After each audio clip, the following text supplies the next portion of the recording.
Abraham Lincoln fue el 16º presidente de los Estados Unidos de América y el primero en morir asesinado en el ejercicio de su cargo. El magnicidio tuvo lugar en un teatro mientras en el escenario se interpretaba la obra Our American Cousin del dramaturgo británico Tom Taylor. Lincoln pasó a la historia por ser el presidente que, a través de una guerra civil con los estados del sur, llevó adelante la abolición de la esclavitud. Por eso, y por su famoso sombrero de copa y su levita. Pero lo que no cuenta la historia es por qué fue asesinado Abraham Lincoln. O quizás sí que lo cuenta. Lo que no lo cuenta es como lo cuento yo. Hoy, en Cuentos que te cuento, para que no mires para otro lado. Todo está en orden, dijo el hombre de arena.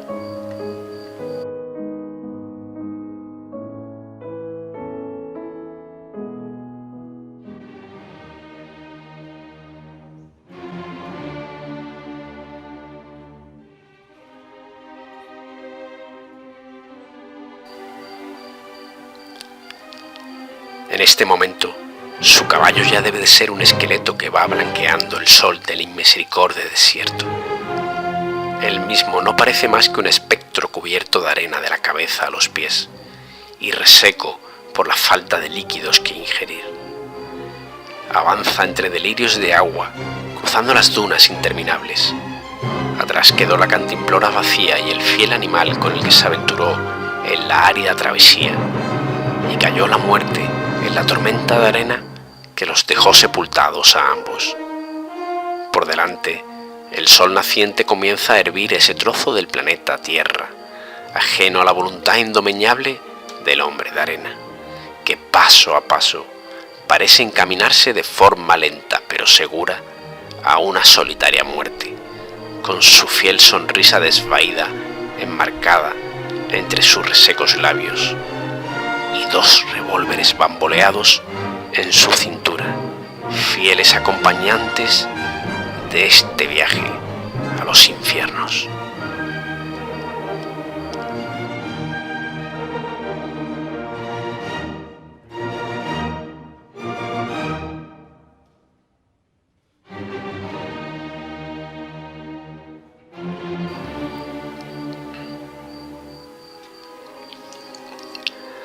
Nació como producto de un amor otoñal. Su madre era una mujer feliz, que tuvo que esperar hasta una avanzada edad para enviudar de un matrimonio mal compartido, elección que le fue impuesta por unos rígidos padres deseosos de elevar la clase social de la familia. La joven, hija de migrantes holandeses, aguantó los pormenores del matrimonio, esperando que se produjera un desenlace afortunado. Finalmente, sus rezos fueron atendidos una noche fría de febrero, de forma peculiarmente natural. La viuda no tardó en casarse de nuevo, con lágrimas de felicidad revolando sus mejillas. Llegó al altar de este segundo matrimonio completamente enamorada del hombre maduro que la deslumbró desde el momento en que ambos se conocieron. Un enamoramiento completamente correspondido. El nuevo marido demostró ser un hombre versado en el arte de la palabra y de las armas. Se trataba de un pistolero que llegó al pueblo representando como alguacil los intereses del ferrocarril y con placa de ley en el bolsillo. Se presentó siguiendo la pista de una banda de asaltantes que habían tomado a la fuerza la caja de caudales de los obreros que construían el alargue del ferrocarril hacia las tierras situadas más al oeste.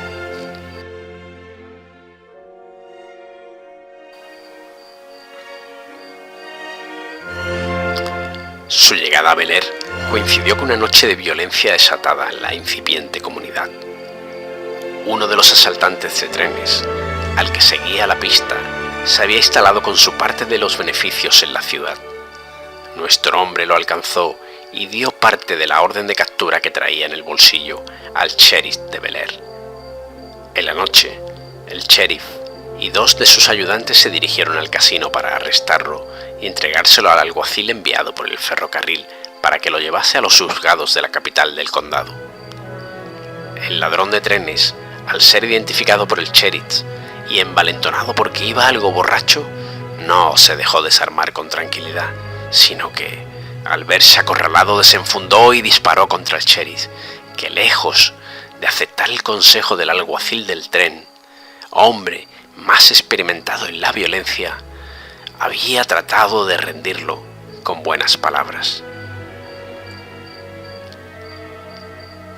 El sheriff apenas tuvo tiempo de reconocer que el alguacil del tren tenía razón en cuanto a su falta de experiencia al respecto de cómo tratar con la violencia, por ser su jurisprudencia la de una localidad hasta entonces pacífica del este del país. Ya yacía muerto el ingenuo sheriff cuando el ladrón de trenes disparaba contra su segundo ayudante, alcanzándolo en el estómago, y de no haber mediado el alguacil con un disparo certero desde la puerta del casino, también el tercer ayudante hubiera caído muerto esa noche, pues con los nervios había disparado en un mismo pie, al tratar de desenfundar su revólver al comienzo del tiroteo.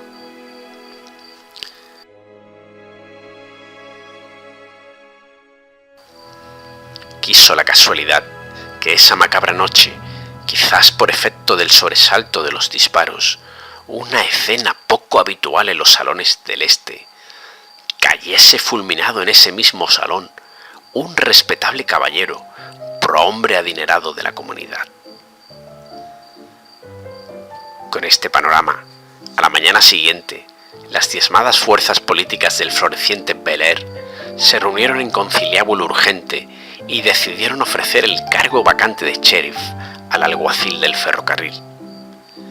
Este valoró el sueldo y el cambio de vida que aquello le supondría y pidió 3 días para pensarlo.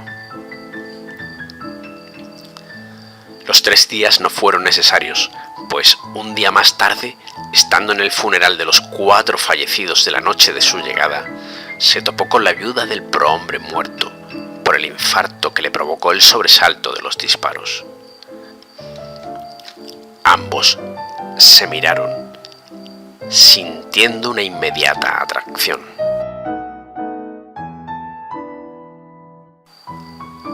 El futuro padre del hombre de arena informó esa misma tarde a los prohombres de la localidad que aceptaba el cargo de sheriff y el sueldo que le habían ofrecido, siempre que lo aumentaran en un 10%, además de proporcionarle una habitación y un desayuno a cuenta durante todo el siguiente año.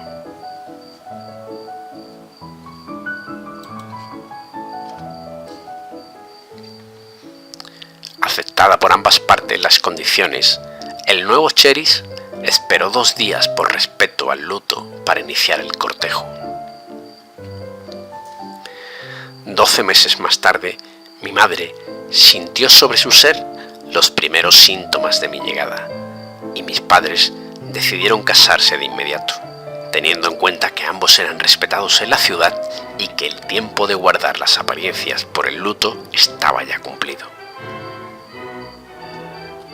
Así llegué yo a este mundo en constante cambio, en medio de una ciudad en auge en la Norteamérica que se acercaba a la mitad del siglo XIX, hijo de una mujer económicamente acomodada, gracias a una herencia marital bien soportada y de un padre que representaba la ley y el orden.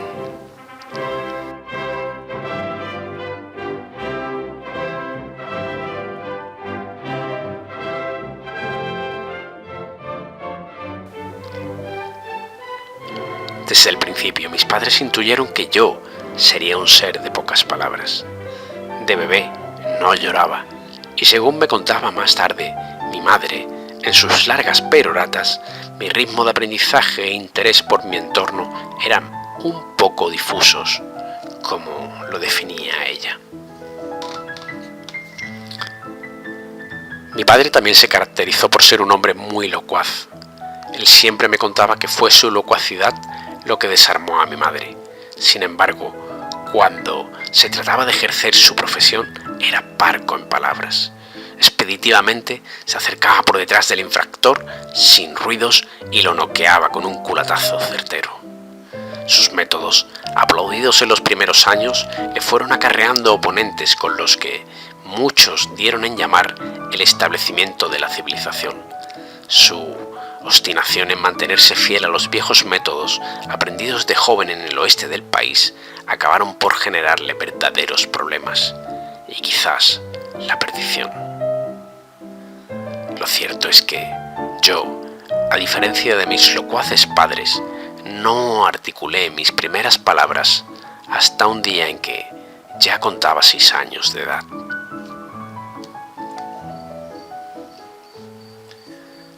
A pesar de mi mudez, yo me consideraba un niño especialmente feliz.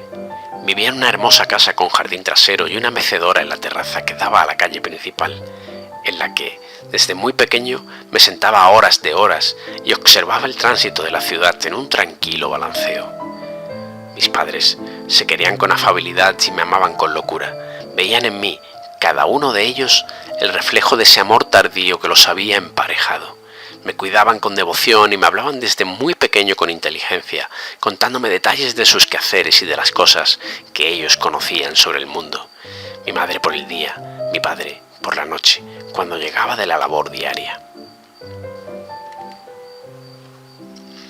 Y con el tiempo, los ayudantes de mi padre también me fueron otorgando su cariño y me regalaban chucherías cada vez que pasaban por la casa, sin importarles en absoluto mi silencio inquebrantable.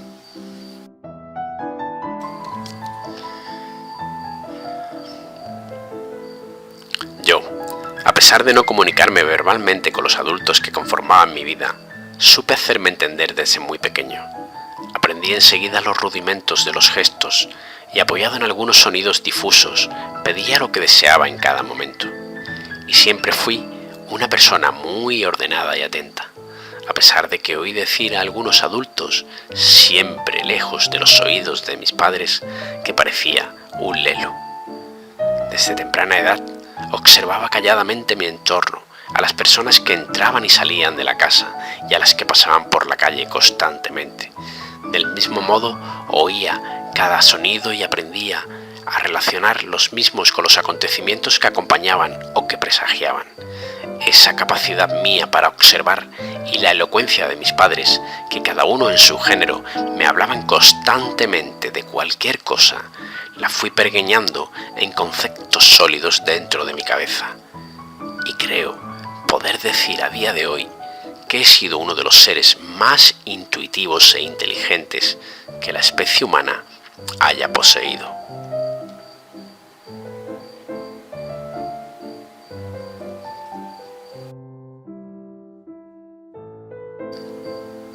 Desde los 4 años empecé a acompañar a mi madre en todos sus quehaceres diarios y rápidamente me hice cargo de las cuentas sobre las compras que juntos hacíamos en los almacenes, que cada vez proliferaban más a lo largo de la ciudad.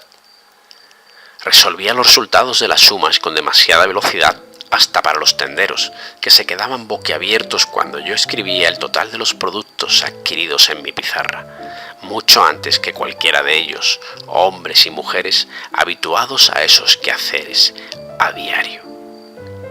Luego, mi madre comenzó a llevarme a sus reuniones de la Liga por la Moral y contra el Alcohol y los Vicios, que un generoso grupo de mujeres de toda condición social creó unos años antes en la ciudad, y que se fue expandiendo a través de los párrocos que incendiaban sus sermones cada domingo, señalando a los maldecidos hombres que acudían a los casinos a beber y a jugar, y a los prostíbulos a fornicar.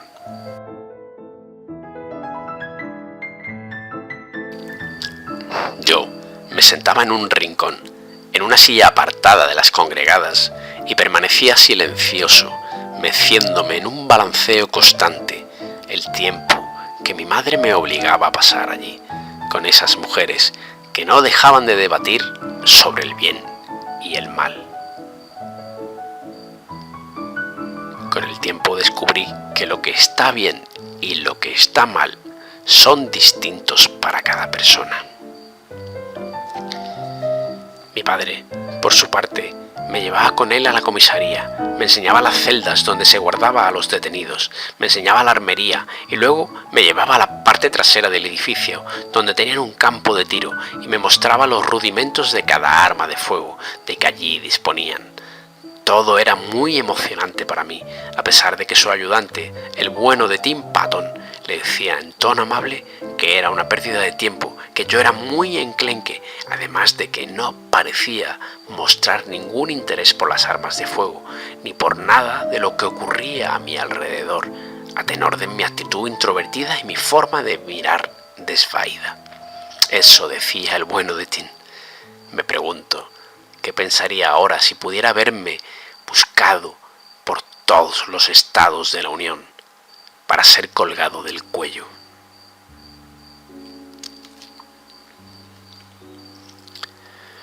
Me gustaba mucho la comisaría de mi padre. Era un sitio donde todo estaba perfectamente en orden. Cada llave, cada documento, cada arma, la munición, las esposas. Mi padre era muy exigente con el orden. Nada podía quedar fuera de su sitio, pues, como insistía una y otra vez, allí no entraba nunca ningún inocente. Esa era su idea del bien y del mal. Para mi madre, el bien era todo aquello que hacía mi padre. Lo adoraba de tal forma que nada quisiera este hombre lleno de cicatrices, violento por precaución cuando estaba de servicio y cariñoso y atento cuando entraba por las puertas de nuestra casa, podía estar mal hecho. Y cuando mi padre en algunas ocasiones se permitía una escapada al salón o al prostíbulo, ella, que entendía que esos sitios eran la encarnación de la tentación de Satán, y los hombres que allí acudían los hijos del maldito, se hacía como la que no se daba por enterada y rezaba en su habitación con verdadero fervor por el alma de su marido. Yo era feliz, a pesar de no relacionarme con otros niños. Mi mundo se suscribía a mi hogar, mi mecedora, acompañar a mi madre y últimamente también a mi padre, además de escuchar todo lo que luego ellos me contaban, como ya he dicho, sobre cocina, plantas, decoración, maternidad, mi madre, y sobre caballos y sus cuidados, y sobre armas y cómo mantenerlas en perfecto estado para evitar malas pasadas, mi padre. De este modo, un día en que yo contaba 8 meses sobre 6 años cumplidos, tuve que acompañar a mi madre y su club de mujeres de la Liga contra el Vicio a una manifestación que pretendían desarrollar atravesando toda la calle principal hasta las puertas del pequeño ayuntamiento. Marcharían unas 100 mujeres con pancartas y banda de música con el fin de llamar la atención de las fuerzas políticas de la ciudad sobre la inconveniencia de que se permitiese la construcción de un enorme antro de perdición para los honrados hombres de la ciudad, a solo 2 calles del mismísimo ayuntamiento.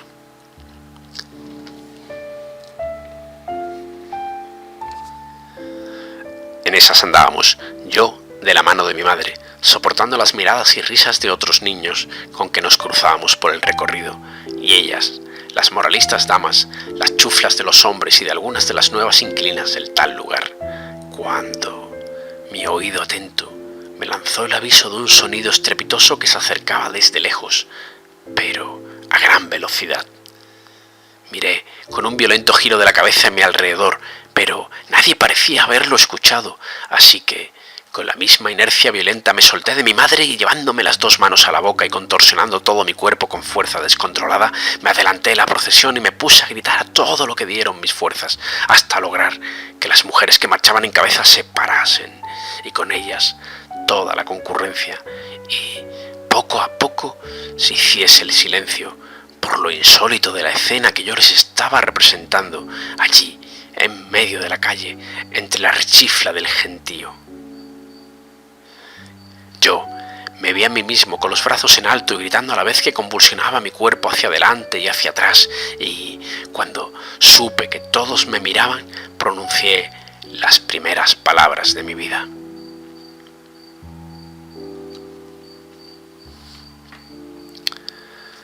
Pocos segundos más tarde, un carro de caballos desbocado y sin conductor pasó a la carrera por el cruce de caminos al que se dirigía la procesión de mujeres, y si no hubiera sido por mi acción, nadie se habría dado cuenta y las mujeres y los músicos habrían sido arrollados indiscriminadamente.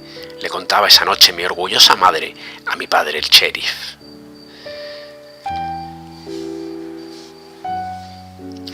Este hecho elevó el estatus social de mis padres y pude escuchar que muchas personas que ya no hablaban de mí como el Lelo, sino que, por el contrario, pensaban que yo era poseedor de una inteligencia particular que guardaba en mi interior como un tesoro bien acunado, solo para hacer uso de ella cuando la ocasión lo requiriese.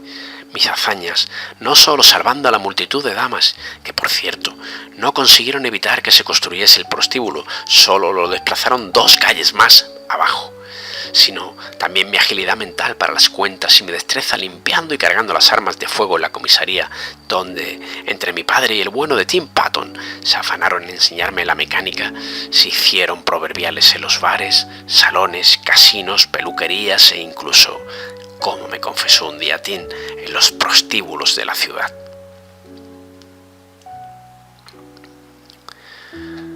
El día que adquirí 8 años, mi padre me hizo un nuevo regalo maravilloso. Me llevó con él a los establos, como tantas otras veces, pero en esta ocasión, al acabar la mecánica tarea de limpieza y puesta a punto de los caballos y sus establos, me enseñó a ensillar uno y a continuación salimos a cabalgar juntos. Fue un descubrimiento. Desde que mi padre juzgó que tenía equilibrio, me subió encima de un caballo, pero siempre sujeto por él. Esta era la primera vez que cabalgaba solo y libre. Desde el momento en que me aupé el lomo de mi yegua, percibí que la armonía fluía entre ella y yo. La conexión con el animal fue inmediata. Sentí sobre su piel que un mundo nuevo se abría a mi interior. Cabalgamos toda la mañana, hasta la hora de comer en que volvimos a casa, donde mi madre nos esperaba con una tarta y compañía de Tim, el principal ayudante de mi padre, que me regaló una silla de montar para mí solo. Fue el mejor día de mi vida.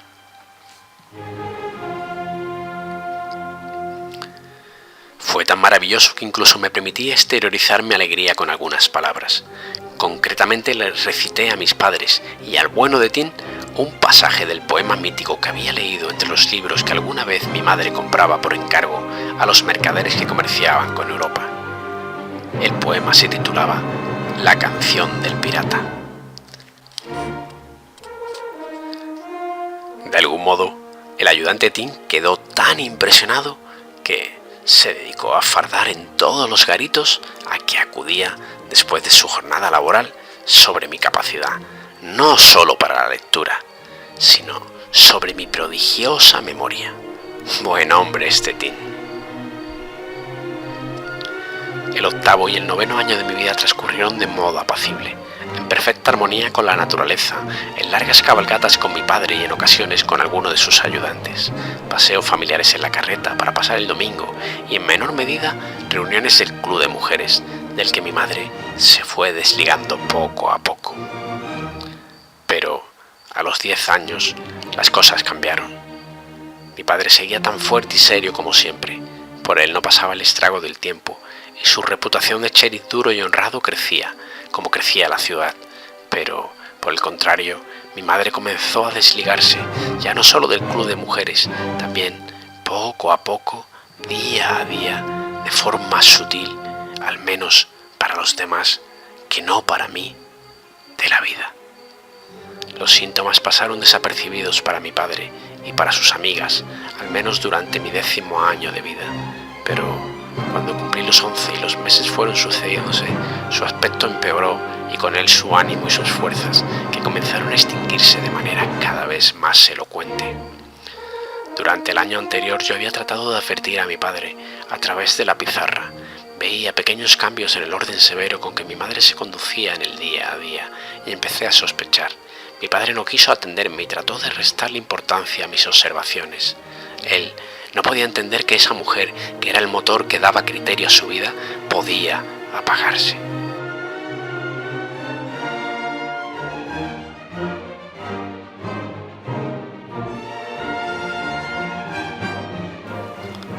Cuando los síntomas se hicieron evidentes para ambos, él y ella trataron de ponerse en manos de los mejores médicos de la ciudad. pero una enfermedad de la que yo había leído en alguno de los libros europeos parecía estar comiéndola desde dentro. Nada pudieron hacer los médicos. Solo poco más de un mes antes de su muerte, mi padre tuvo conmigo el único enfado que se permitió en su vida hacia mí. Yo traté de advertirle con mi pizarra primero y con mis palabras después que mamá sí iba a morir de cáncer. A él se le encendieron los ojos y me golpeó con el revés de su mano, lanzándome varios metros hacia la pared de atrás en la caída, a la vez que me gritaba que yo era un engendro del demonio que solo usaba mi lengua para calumniar y herir a los seres buenos. Luego se giró bruscamente y se marchó de la casa durante 3 días seguidos. Cuando volvió no parecía el mismo hombre, estaba ojeroso, demacrado, sin afeitar y con los ojos llenos de agua, y nada más verme me agarró con su abrazo de oso y me tuvo varios minutos en el aire sin decir nada, solo lloraba y lloraba.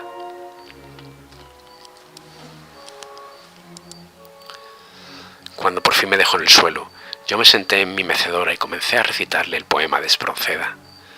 Me dejó acabarlo por completo y a continuación me volvió a tomar en brazos y me introdujo con él en la habitación en que yacía mi madre. Cuando le pregunté, esta vez de viva voz, qué era lo que olía tan mal, él me miró con una clase de mirada que jamás he vuelto a ver en ningún ser humano y me selló los labios con un dedo.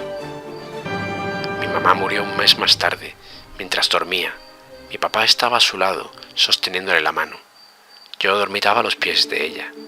Ambos llevábamos allí casi 15 días sin movernos, si exceptuamos mi balanceo en la mecedora que mi padre acomodó en la habitación. Ya no me importaba el olor.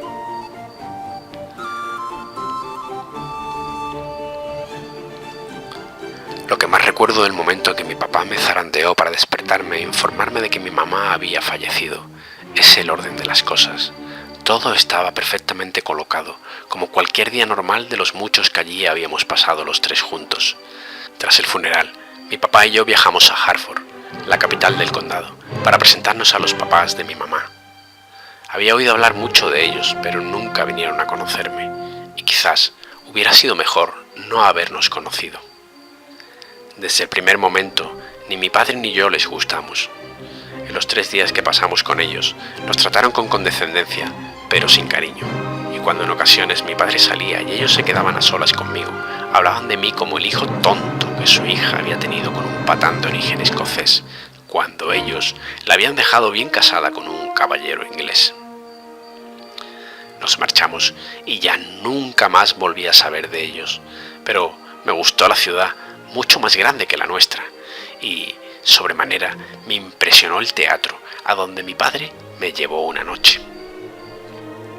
De vuelta a casa, sentía el vacío dejado por mi madre durante las horas del día en que mi padre salía a trabajar y me quedaba acompañado por la señora Roosevelt, a la que mi padre pagaba para que me cuidara.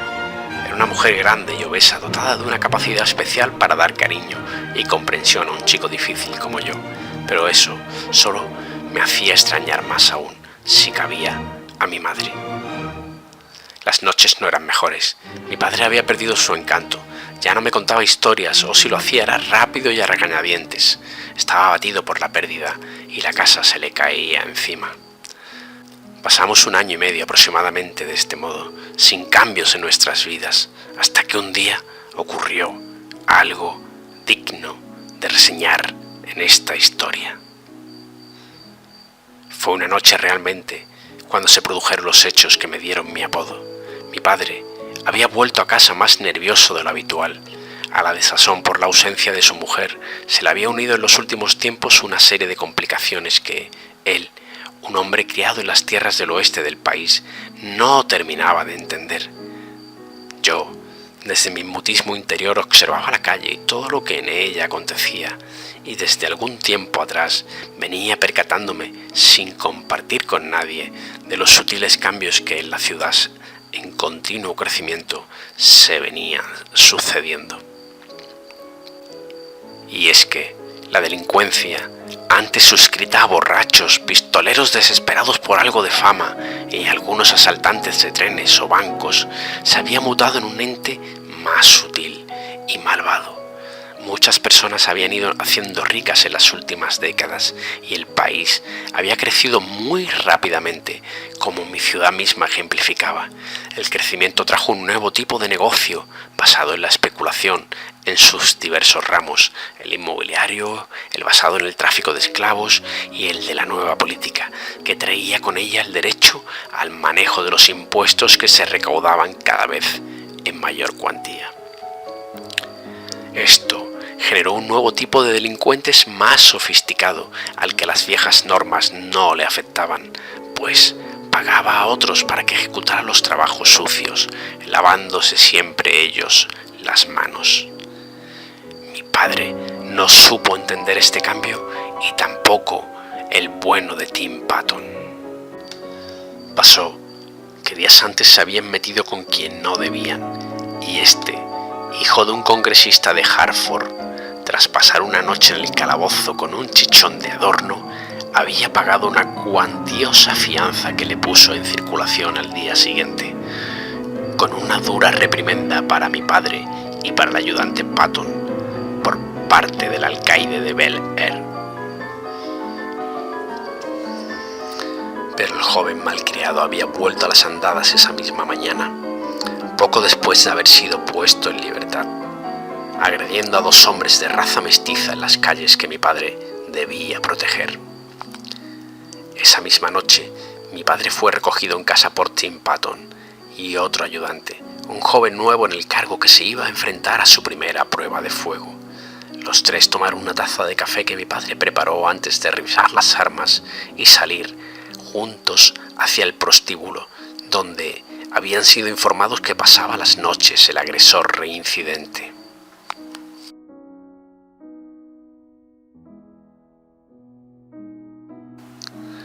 Después del café, los 3 hombres de la ley salieron para ir a arrestar al hijo del congresista por Hartford, y ahí, y en ese momento fue donde mi capacidad de observación me despertó la intuición de que algo malo le ocurría al nuevo ayudante.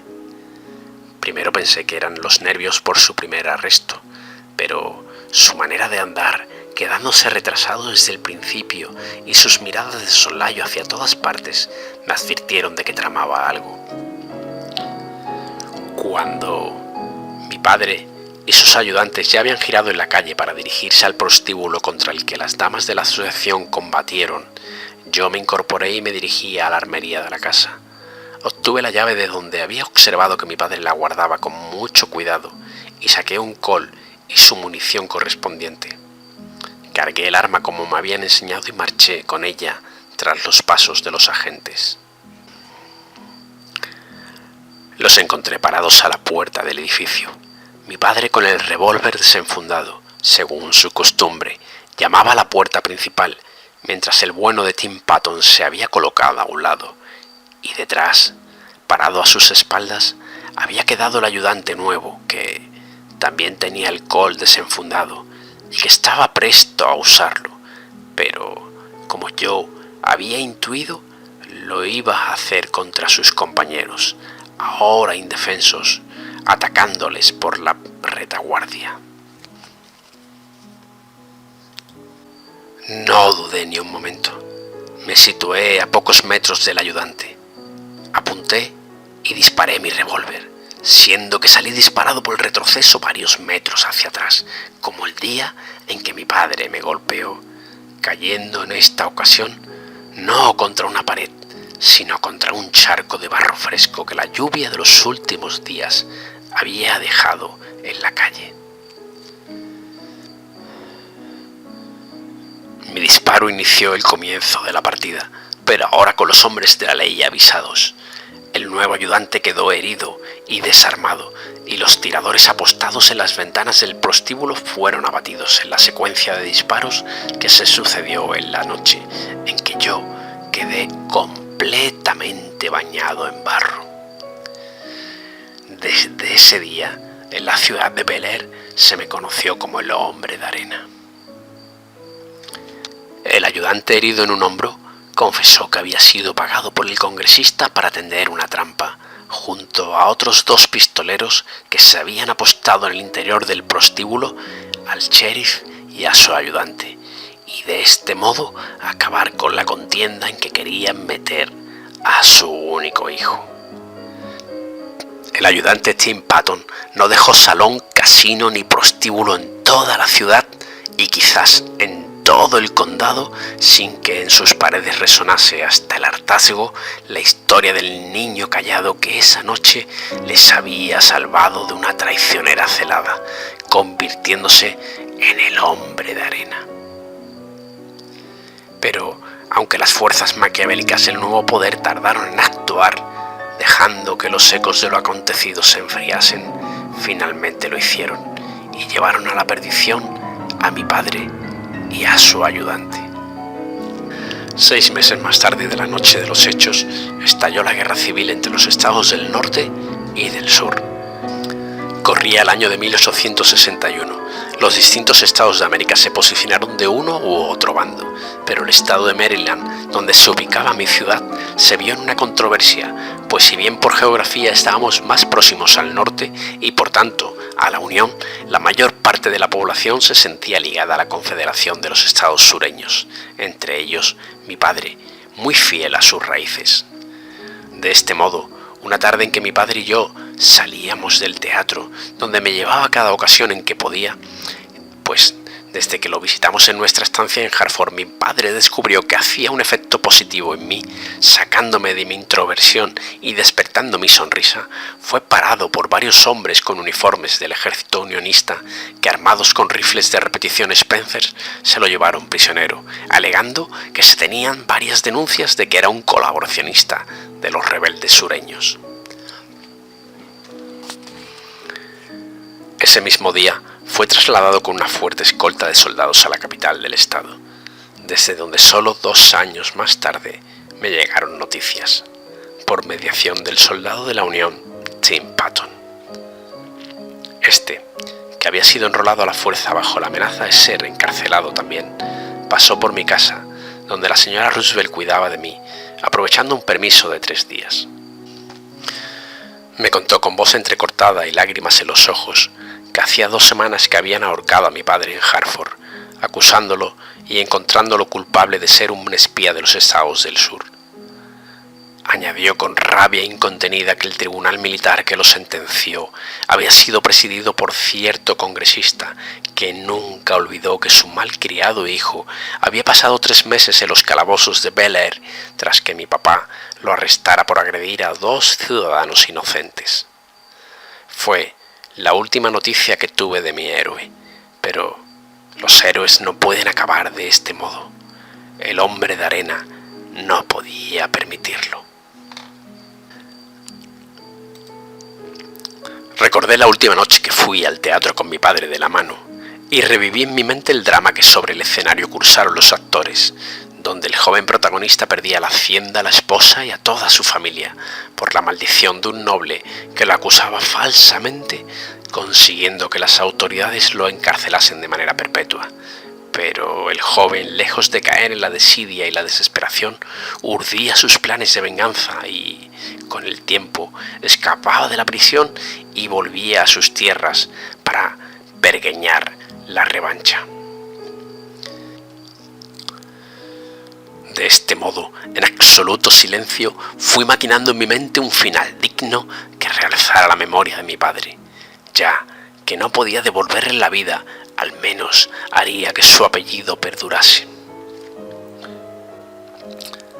Conviví un año tranquilo con la afable señora Roosevelt, que nunca intuyó de mis silencios y balanceos lo que en mi mente preparaba.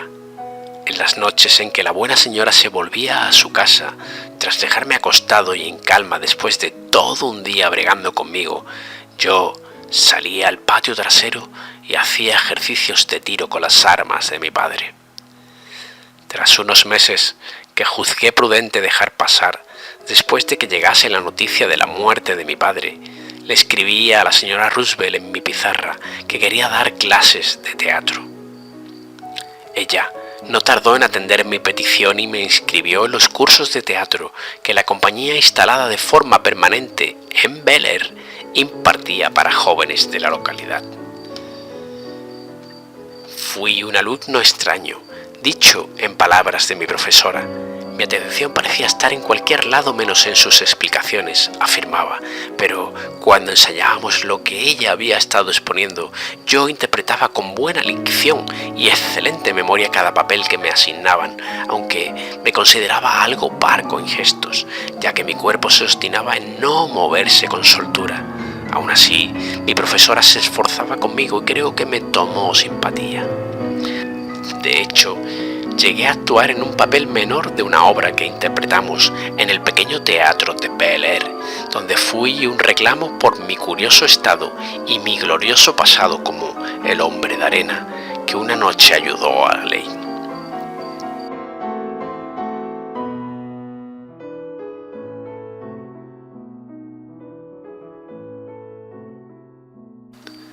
La guerra llegaba a su fin, o eso se comentaba en las calles, pero sus secuelas eran muy duras y se hacían notar. Se veían pocos hombres adultos que no fueran soldados de la Unión, y las diferencias entre los más ricos y los más pobres parecían incrementadas. A finales de febrero de 1865 decidí que había llegado el momento. Había transcurrido un año desde el asesinato de mi padre, y yo estaba preparado. El joven hijo del congresista que tuvo la desafortunada ocurrencia de asesinar a mi padre se había convertido con la guerra y sus negocios en uno de los hombres más ricos de la ciudad. Campaba por ella como si fuera el dueño de la misma, sin que el estatus mejorara sus costumbres.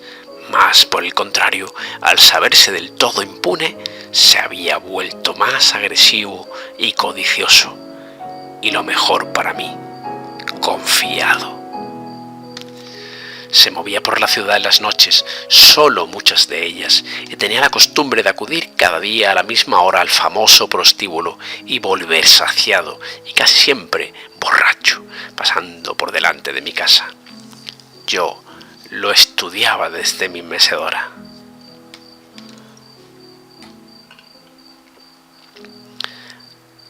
El día elegido para, como el conde de Montecristo, tomar mi venganza, le expliqué en mi mente, con calma y buena voz, a la señora Roosevelt que esa noche, cuando el hijo del congresista que provocó la caída de mi padre pasara por delante de mi casa, le abatiría desde mi mecedora con 2 tiros certeros para los que había estado practicando durante el último año, vengando con ello la memoria de mi padre injustamente asesinado y limpiando su nombre del barro a donde lo habían tirado.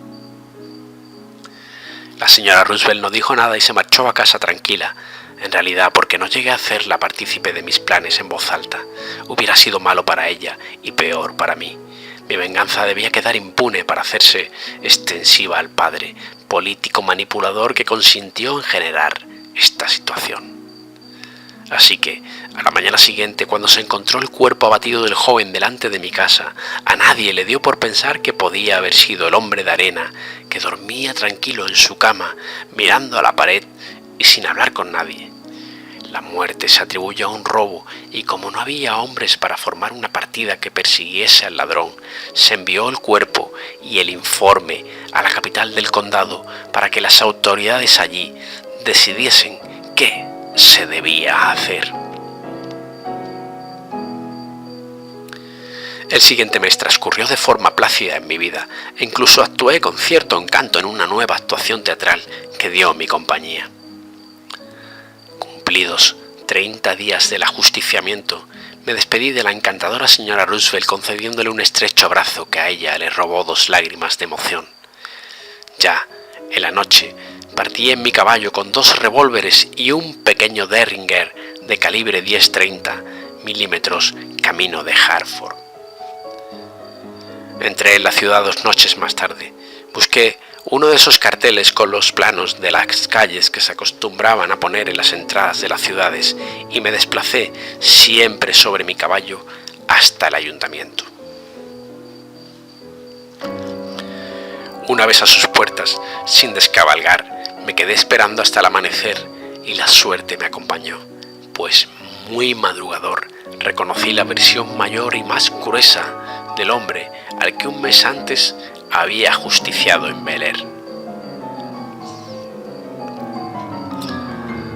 Cuando llegó hasta donde yo lo esperaba sobre mi caballo, se me quedó mirando extrañado. Me comentó algo de que se me estaba cayendo la baba por la comisura de los labios y luego se rió por todo lo alto, cuando observó que me había meado sobre mis pantalones.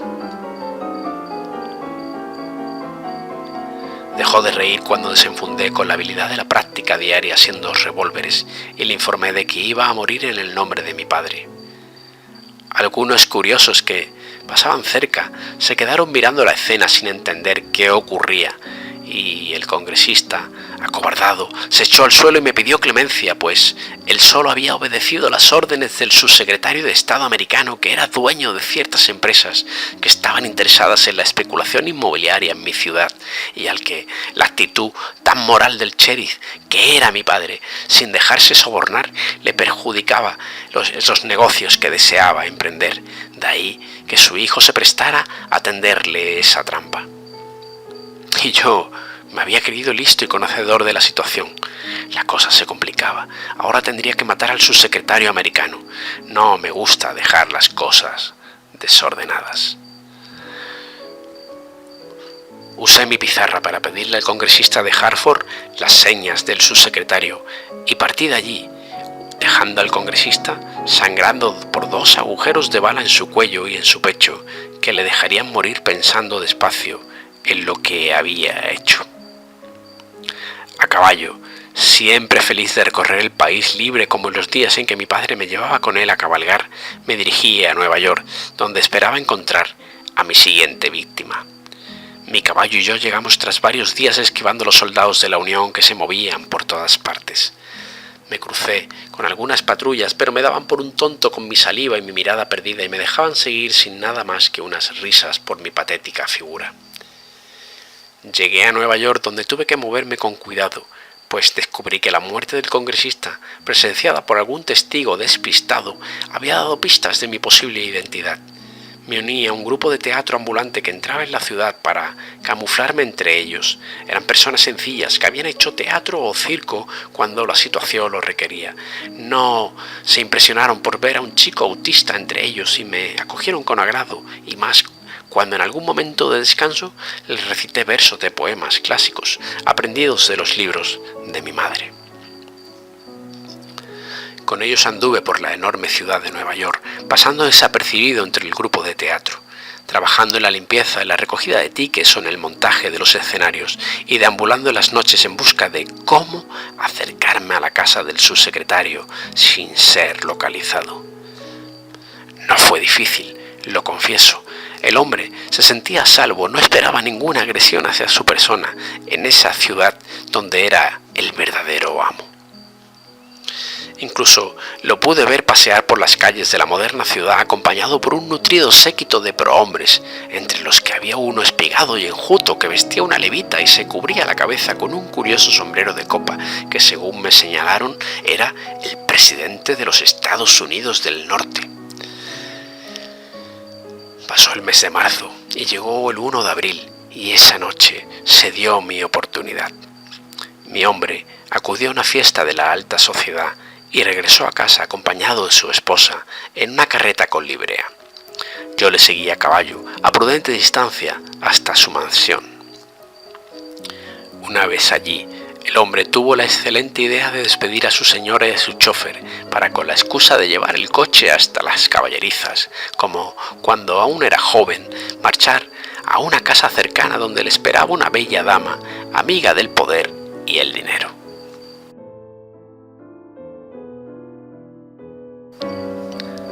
Hasta allí continué mi seguimiento, adelantándome a sus movimientos por haberlo estado estudiando cada noche desde que entré en la ciudad. Y cuando el hombre aparcó su carro a la puerta de la casa, no le di tiempo a desmontar y me senté en el pescante del carro a su lado, apuntándole y rindiéndole cuentas de quién era, el por qué estaba allí y qué iba a hacer a continuación. Ya he contado que no me gustó nunca hablar, que no lo hice por primera vez hasta bien avanzados los 6 años, en que el peligro que amenazó a mi madre me empujó a ello, pero con este hombre que había orquestado el asesinato legalizado de mi padre. Al igual que me pasó con el congresista, me salió la sangre elocuente que mi progenitor me donó y me explayé en los detalles. El tipo me miró asustado, luego extrañado y finalmente, cuando se le fue haciendo la luz con mis palabras entrecortadas, aterrado. Tan aterrado que trató de pedir perdón por sus infames actos y exculparse diciendo que él solo era una víctima del sistema, que nada de lo ocurrido a mi padre habría sobrevenido si no fuera por la política del actual presidente, que nos había llevado a todos a esta guerra civil que nadie deseaba y de este modo hubiera continuado si no le cayó con sendos disparos en los tobillos y otros en las manos y un último en el pecho que lo remató. De Nueva York tuve que salir corriendo, pues esta ciudad no estaba tan despoblada como la de Hartford, y los disparos y los gritos del subsecretario atrajeron a los vecinos rápidamente. Pronto sentí que a mi retaguardia se movían hombres disciplinados que sin duda venían en mi busca. Huí, adentrándome por las tierras más hostiles hasta adentrarme en un desierto que los perseguidores juzgaron sería mi tumba.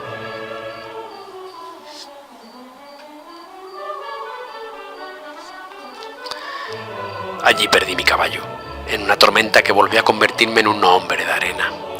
Y de allí salí, 10 días después de haber penetrado, todo reseco, sediento, afiebrado y casi muerto.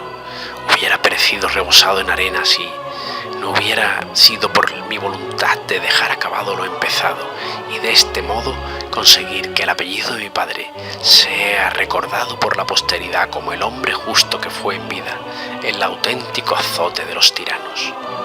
Pero para ello aún me quedaba una misión que realizar. El subsecretario había culpado a alguien más del crimen contra mi padre. Ese alguien debía de pagar su culpa. Tras salir del desierto desperté una tibia mañana de abril con una colcha blanca y cuando mi vista se aclaró vislumbré la figura de un ángel de ojos azules y cabello rubio que me miraba con la sonrisa más hermosa que jamás he visto. El ángel me explicó que su padrastro y otros hombres me habían encontrado tirado como un muñeco roto a la orilla de un riachuelo, donde la caravana en la que ahora me encontraba había hecho una parada para que pudieran abrevar los caballos y reponer las cantimploras los hombres. Mientras la caravana seguía su ruta, mi ángel de la guarda, de ojos similares al azul del cielo, me fue contando, a la vez que me ayudaba a incorporarme en la tabla acolchada que hacía de cama dentro de nuestro carro, para que yo me meciera mientras la escuchaba, que formaban parte de una compañía de teatro que viajaba a la ciudad de Washington para dar una representación y llevar a cabo una misión secreta de la que no podía rendirme cuentas, aunque yo le parecía un joven muy silencioso y por ello capaz de guardar un secreto. El día 13 de abril de 1865, mi nueva compañía de teatro me regaló la suerte de la justicia. Sin duda mi apellido estará siempre ligado a la escena interpretativa. Me resulta curioso pensar cómo un chico con autismo pasará a la historia como un actor de teatro, pero las vidas en ocasiones trazan esas líneas.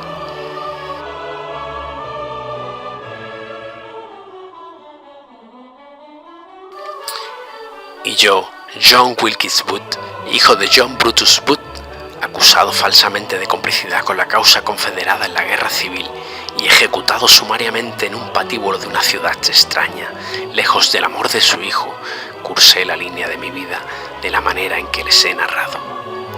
La conclusión acaeció el día 14 de abril de 1865, día en que los hombres y mujeres que me habían recogido, actores de una célebre compañía de teatro, dieron un recital en el Gran Teatro Ford de Washington, al que asistió como invitado de honor el señor Abraham Lincoln, presidente de los Estados Unidos de América. El hombre al que el subsecretario de Estado había culpado como causante último del asesinato de mi padre, debido a sus políticas antiesclavistas.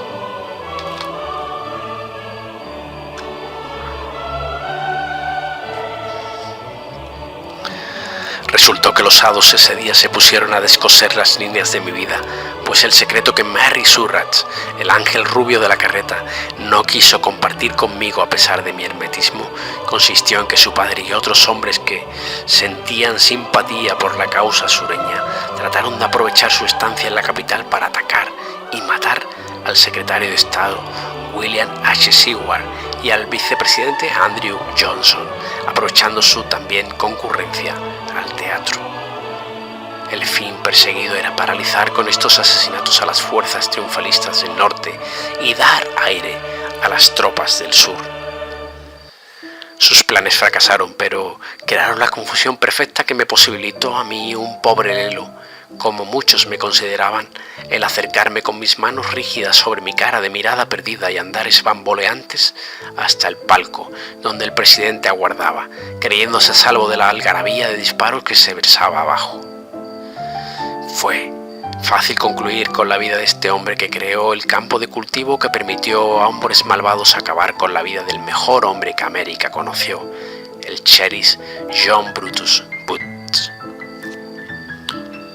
Un simple disparo con la pequeña Derringer, única de mis armas que había sobrevivido a la travesía del desierto, viajando escondida en mi bota, bastó. Al presidente le llegó su hora. Sic semper tyrannis, recitaba el actor del drama que se escenificaba sobre las tablas del teatro en el momento del disparo. En la confusión total que sucedió al magnicidio del presidente de los Estados Unidos, huí del teatro y me encontré arrastrado por la multitud en la calle. Una vez allí, desaté del poste el primer caballo que encontré y partí, camino del estado de Maryland, de vuelta a casa, junto a la señora Roosevelt, que en estos momentos debe estar muy preocupada por mi larga ausencia. Por el camino, he parado en una casa donde me he encontrado con un señor muy simpático que ha resultado ser doctor y que me ha estado valorando tanto física como mentalmente. Me ha resultado un hombre muy interesante. Quizás su actitud me ha rememorado a mi padre y por ello me he permitido una larga charla, quizá la más larga que he tenido en toda mi vida con otro ser humano. Me ha escuchado muy atentamente y ha ido tomando notas de todo lo que le he contado. Ojalá algún día este manuscrito sea publicado y de ese modo pueda ser leído por vosotros, lectores del futuro, y con él se haga justicia a mi apellido y a los hombres que lo hemos portado.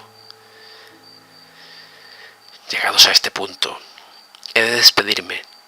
Tengo que partir.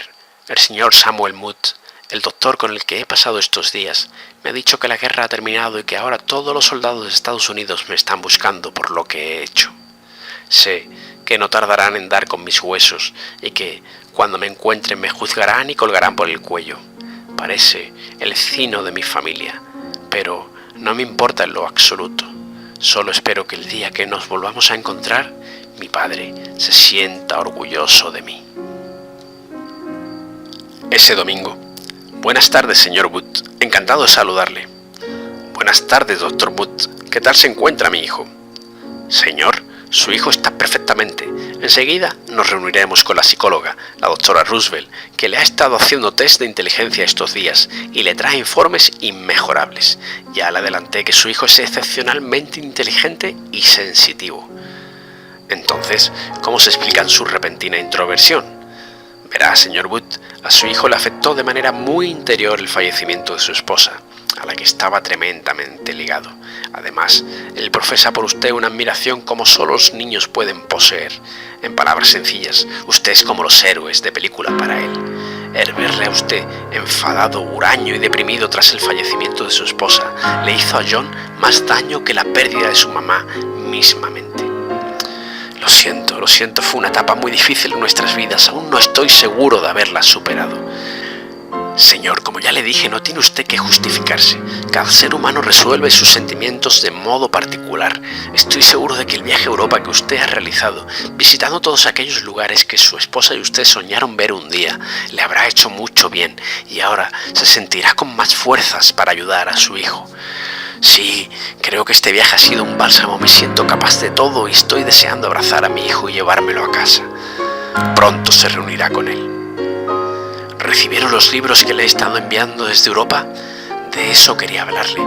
No solo los ha recibido, sino que su hijo los ha leído y aprendido de memoria prácticamente enteros. Es capaz de recitar la canción del pirata de José de Espronceda y se sabe las aventuras del conde de Montecristo de la P a la PA.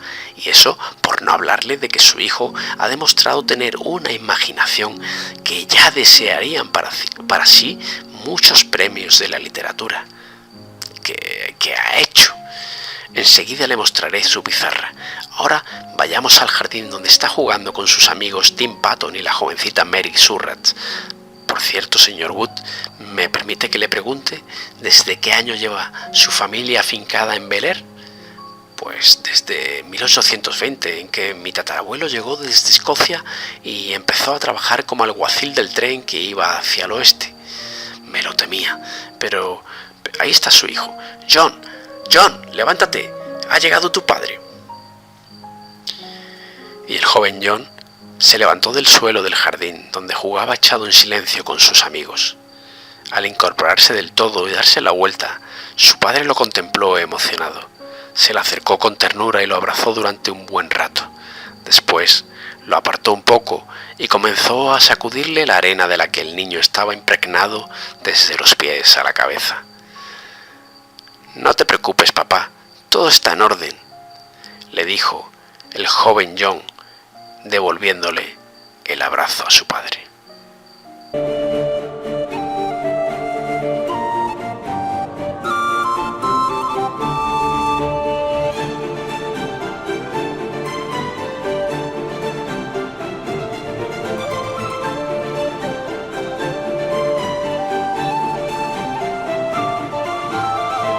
Con 10 cañones por banda, viento en popa a toda vela, no corta el mar sino vuela un velero bergantín. Bajé el pirata que llaman, por su bravura, el temido, en todo mar conocido del uno al otro confín. La luna en el mar riela, en la lona gime el viento, y alza en blando movimiento olas de plata y azul. Y va el capitán pirata cantando alegre en la popa. Asia a un lado, al otro Europa, y allá a su frente Estambul.